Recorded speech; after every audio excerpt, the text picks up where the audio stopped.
You know, we recently reported upon this brand new ITV documentary, which will feature the former royal known as Prince Harry, the Duke of Sussex, on July the 25th over here in the United Kingdom. And what's interesting is, once again, some people might suggest that it's a victimhood interview, but his side of it is that he's actually explaining the reasons behind why he's pushed forward with the title of course, taking on the tabloids.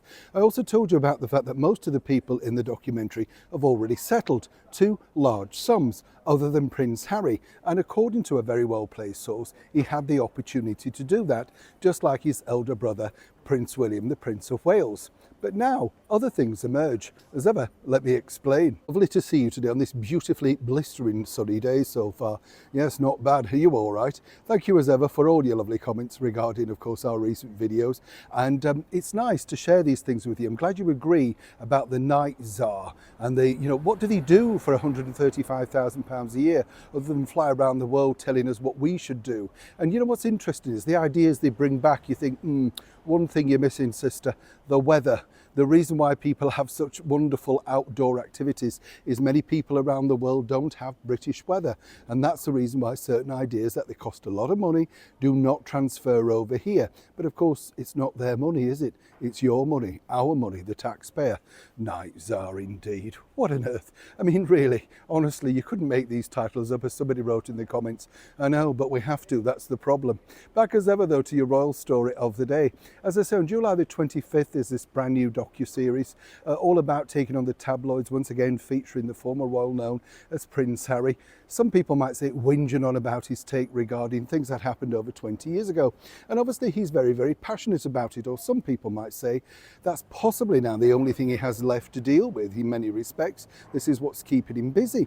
But what's interesting is, and as ever, I like to share these things with you, and as ever, we have to say, allegedly, people working on that docu-series told me this, that the Prince of Wales, Prince William, flatly refused to take part. Apparently the remit was, they wanted to get his take on it by the fact that he had obviously accepted an alleged substantial amount from the news group newspapers, the Sun, the News, the World, that sort of stuff.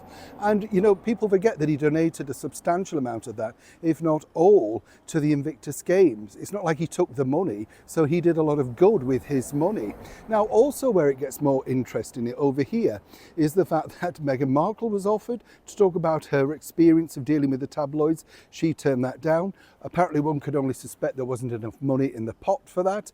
And also, yes, and as ever, we have to say allegedly, Chelsea Davy, the former paramour, of course, of Prince Harry, was asked if she'd like to take part. Now, what I like about Chelsea Davy, and I've said this before, is she's moved on with her life, realises that that wasn't the life for her, decided to do something completely different. But clearly they were hoping to get some kind of statement, anything to try and sell this programme.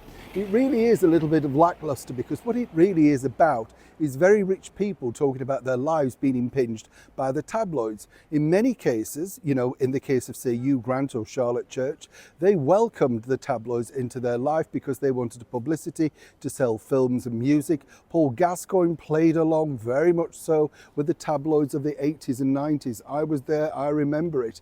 Prince Harry, it came with the territory, and that's the part of the deal. But again, it's his version of events, not the full version of events. Now, it gets really difficult, of course, for the British monarchy, simply because they're trying to build better relationships with the media. And once again, Harry's decided to throw, shall we say, scorn into that. But if you're thinking that this is going to be really revelatory or, come tell you something completely different, let me tell you, the clips that I've seen so far are basically Harry reiterating the very same story. His tortured life, the tabloids were terrible, and how he couldn't trust anybody. Forgetting, of course, in fact, that it was his elder brother, Prince William, that alerted him to the fact that he felt possibly they were being hacked, or indeed both. But of course, Harry never necessarily sticks to the line of truth. We've learned that, haven't we? Neil Shawn in the very heart of London.